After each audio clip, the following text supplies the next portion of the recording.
भैया अभी तक मैंने पढ़ना स्टार्ट नहीं किया है। क्लास 10th को स्टार्ट हुए 2 महीने हो चुके हैं और मेरे दोस्तों ने मैक्सिमम सिलेबस भी कंप्लीट कर लिया है, लेकिन मुझे कुछ समझ नहीं आ रहा है। बहुत डर लग रहा है, मैं कैसे पढ़ूंगा, कैसे करूंगा, बहुत डिप्रेशन सा लग रहा है। तो बच्चों, घबराने की ज़रूरत नहीं है, इन सब सवालों के जवाब हैं।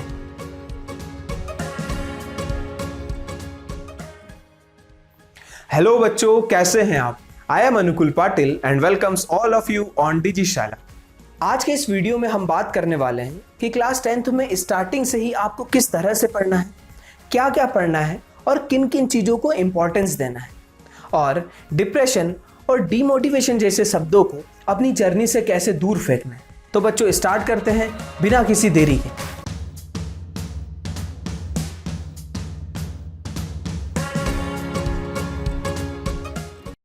सबसे पहले मैं आपको इस सेशन के एंड डे मतलब रिजल्ट वाले दिन लेकर चलता हूं। बच्चों, जिस दिन आपका रिजल्ट आता है उस दिन कई बच्चों के फोटोज न्यूज़पेपर में आते हैं कि ये आपकी स्कूल टॉपर है, ये सिटी टॉपर है, ये स्टेट टॉपर है। तो बच्चों, इमेजिन करके देखो कि उन फोटोज में से एक फोटो आपका है। अब जैसे ही वो न्यूज़पेपर आपके पेरेंट्स के सामने जाएगा जिसमें आपकी फोटो छपी है, तो उनके चेहरे पर जो खुशी होगी ना बच्चों, वो खुशी अमूल्य है। और जो खुशी के आंसू आपकी पेरेंट्स की आंखों में होंगे ना, वही आपकी सच्ची मेहनत का परिणाम। तो बच्चों, उठो, जागो और एक टारगेट डिसाइड करो, ताकि जब वो टारगेट कंप्लीट हो तो आपके पेरेंट्स को भी आप पर गर्व हो। मान लेते हैं कि आपने 98% स्कोर करने का टारगेट डिसाइड किया। तो बच्चों, सबसे पहले इस टारगेट को एक पेपर पर लिखो और इस पेपर को एक ऐसी जगह चिपकाओ जहां पर आपकी नजर डेली पड़े। या तो आपके ड्रेसिंग मिरर पर चिपका दीजिए, या तो आपकी स्टडी टेबल पर चिपका दीजिए। अब आप पूछेंगे कि इससे क्या होगा? तो बच्चों, जब आप अपना टारगेट एक पेपर पर लिखते हैं तो आपके अंदर ये कॉन्फिडेंस आएगा कि मैं 98% स्कोर कर सकता हूं। और जब आप इस पेपर को रोज रोज देखेंगे ना, तो आपके अंदर एक सेल्फ मोटिवेशन आएगा कि मुझे ये टारगेट अचीव करना ही है। अब बच्चों, हमने टारगेट तो डिसाइड कर लिया है, अब हमें ये पता करना पड़ेगा कि इस टारगेट को अचीव करने के लिए हमें क्या क्या पढ़ना है। तो बच्चों, इसके लिए हर एक सब्जेक्ट के चैप्टर्स की लिस्ट बना लो।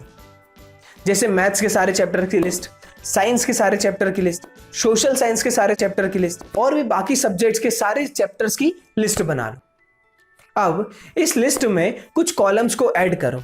जैसे पहला कॉलम एनसीईआरटी के लिए, देन पहले रिवीजन के लिए, देन प्रीवियस ईयर क्वेश्चंस के लिए, फिर उसके बाद रिवीजन नंबर 2 के लिए, फिर उसके बाद सैंपल पेपर्स के लिए, देन रिवीजन नंबर 3 के लिए। अब जैसे जैसे जो चीज कंप्लीट होती जाए उसके आगे आप टिक मार्क लगाते रहे। बच्चों, ये लिस्ट आपको अपडेट रखेगी कि आपके गोल को अचीव करने के लिए आपने कितनी चीजें कर ली है और आपको अभी कितनी मेहनत और करनी है। अब अपने हर एक सब्जेक्ट को एनालाइज करें कि किस सब्जेक्ट की क्या डिमांड है।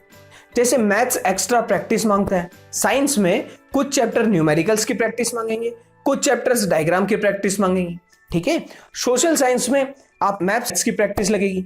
हर एक सब्जेक्ट की डीप एनालिसिस करिए कि किस सब्जेक्ट में क्या क्या चीजों की डिमांड है, जिससे हम हर सब्जेक्ट पर अच्छी कमांड कर सकें। और अभी बनाई गई लिस्ट में एक और कॉलम ऐड करें जिसमें न्यूमेरिकल्स, डायग्राम्स और मैप को रिस्पेक्टिव सब्जेक्ट्स के आगे ऐड कर दें। बच्चों, आपके लिए हर एक सब्जेक्ट की to do list description box में अपलोड कर दी है, आप चाहें तो उसे डाउनलोड कर सकते हैं। अब हमें हमारे टारगेट को मंथ, वीक और डे वाइज डिवाइड करना है। जैसे मैथ्स और साइंस का एक चैप्टर एक हफ्ते में बहुत अच्छे से हो सकता है, तो एक महीने में 4 चैप्टर कंप्लीट करने का टारगेट बनाओ। जैसे 4 चैप्टर मैथ्स के, 4 चैप्टर साइंस के। ऐसे ही अपने हर एक सब्जेक्ट को मंथ, वीक और डे वाइज डिवाइड कर लीजिए। बच्चों, इससे आपका 3 से 4 महीने में एक बार पूरा सिलेबस कंप्लीट हो जाएगा। मतलब सितंबर तक आपका एक बार पूरा सिलेबस कंप्लीट हो जाए, और उसके बाद का जो टाइम बचेगा उसमें multiple revisions, previous year questions और सैंपल पेपर्स लगाएंगे। साथ ही जनवरी से प्री बोर्ड्स और प्रैक्टिकल्स भी स्टार्ट हो जाएंगे, तो उसके लिए भी हमारे पास सफिशिएंट टाइम बचेगा और हम हर एक एग्जाम, चाहे वो प्री बोर्ड हो, चाहे बोर्ड हो, चाहे प्रैक्टिकल हो, सब में फोड़ के आएंगे। अब बच्चों, जब जब आपका वीकली और मंथली टारगेट अचीव हो तब तब आप खुद को रिवॉर्ड्स दें। जैसे कहीं बाहर घूमने चले गए, कोई मूवी देख ली, कुछ अच्छा खा लिया, ठीक है। और जब जब आपका टारगेट अचीव ना हो तब तब खुद को पनिशमेंट देना ना भूलें। पनिशमेंट कुछ इस तरह की होनी चाहिए कि जैसे 1 हफ्ते तक सोशल मीडिया यूज नहीं करूंगा, अब तक मैंने जितना पढ़ा है उन सब का इस संडे को रिवीजन करूंगा।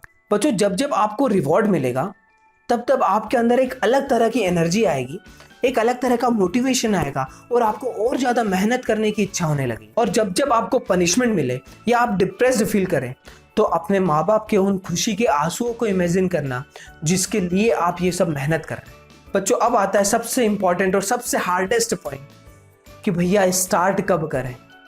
बच्चों स्टार्ट करने के लिए कोई शुभ मुहूर्त नहीं आने वाला है। बच्चों आज अभी इसी वक्त पढ़ना स्टार्ट कर दें, यही आपके लिए सबसे बेस्ट मुहूर्त है। बच्चों अगर आप पहले ही दिन से 3 से 4 घंटे पढ़ने का सोच रहे हैं तो ऐसा प्रैक्टिकली पॉसिबल ही नहीं है। आप खुद ही सोचिए, अभी आप दिन में 1 मिनट भी नहीं पढ़ रहे हैं और एकदम से 3 से 4 घंटे स्टडी कैसे कर पाएंगे? हमारा दिमाग इतना कुछ झेल ही नहीं पाया। तो पहले दिन सिर्फ 15 मिनट पढ़े, फिर उसके बाद हर दिन 10-10 मिनट का इंक्रीमेंट करें। ठीक है, जैसे पहले दिन 15 मिनट पढ़े, फिर 25 मिनट पढ़ो, फिर उसके बाद 35 मिनट, ऐसा हर दिन बढ़ाते रहें तो आपको पता भी नहीं चलेगा कि आप कब 3 से 4 घंटे पढ़ने लग जाएंगे। और बच्चों इस क्लास 10th में एक अच्छा स्कोर करने के लिए 3 से 4 घंटे की पढ़ाई सफिशिएंट है। बच्चों इस वीडियो में हमने देखा कि अगर हमें 98% स्कोर करना है तो स्टार्टिंग से ही हमारे पास एक टारगेट होना चाहिए और साथ ही साथ हमारे पास एक ऐसी स्ट्रेटेजी होना चाहिए ताकि हम उस टारगेट को अचीव कर सकें। बच्चों अगर आप क्लास 9th या 10th में हैं तो आपके लिए बहुत ही ज़्यादा अमेजिंग सरप्राइज आने वाला है, तो आपको इस चैनल को सब्सक्राइब कर लेना चाहिए। आई होप कि आपको ये वीडियो पसंद आया होगा। तो जल्द ही मिलते हैं नए वीडियो के साथ। तब तक के लिए स्वस्थ रहें, मस्त रहें, लिखते पढ़ते रहें और देखते रहें डिजी शार्क।